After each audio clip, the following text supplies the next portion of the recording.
જય શ્રી કૃષ્ણ બા. જય શ્રી કૃષ્ણ. આ શું કરો છો?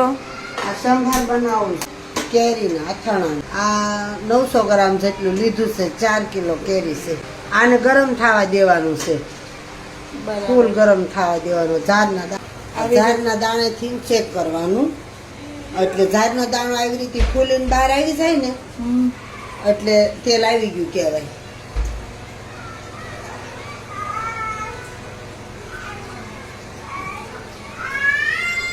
જુવારનો દાણો.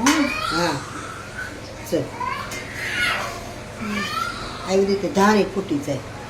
ઝાડના દાણાથી ચેક કરીએ ને તો ખબર પડી જાય આપણને, પડી જાય. હા, જો હવે આવી ગયું છે, ફૂલ આવી ગયું છે. હશે ને હવે થોડી ઘી નાખી દેવી પહેલા, બધી નહીં નાખવાની. આ મેથીના પૂરિયા છે, 500 ગ્રામ છે. 4 કિલામાં 500 ગ્રામ પૂરિયા છે. એ ગેસ બંધ કરી દેવાનું, બરોબર? મેથી કુરિયા નાખી. હા, ગેસ બંધ કરી દેવાનું.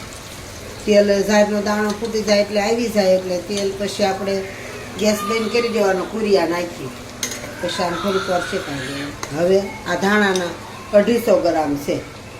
ધાણાના કુરિયા. હા, ધાણાના કુરિયા છે. હવે પાછી આ હિંગ નાખવાની. બધી હિંગ એ વખતે નહીં નાખી. કેટલી બધી હિંગ કેટલી લીધી છે? એટલે 25 ગ્રામ જેટલી લીધી છે. આટલા સંભાર બનાવવામાં. 25 ગ્રામ. હા. હવે આટલી નાખી દઈએ. 5 ગ્રામ જેટલી પહેલા નાખી ને અત્યારે 20 ગ્રામ જેટલી નાખી દીધી છે.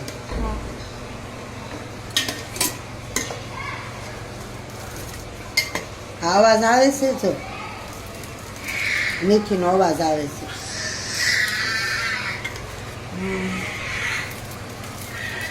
આ ખખડે છે ને, હા, આવી રીતે અવાજ આવવો જોઈએ મેથી.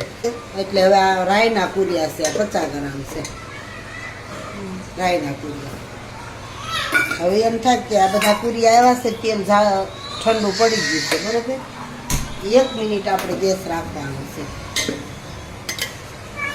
બધા કુરિયા આવે તો તેલ ઠંડુ પડી જાય, 1 મિનિટ આપણે પાછું ગેસ શરૂ કરી દેવાનું.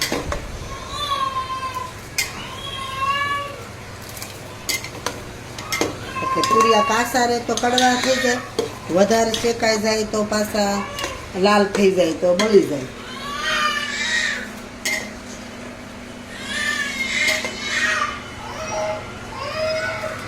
બસ હવે ગેસ બંધ કરી દીધો. હવે આમ ઢાંકીને મૂકી દેવાનું.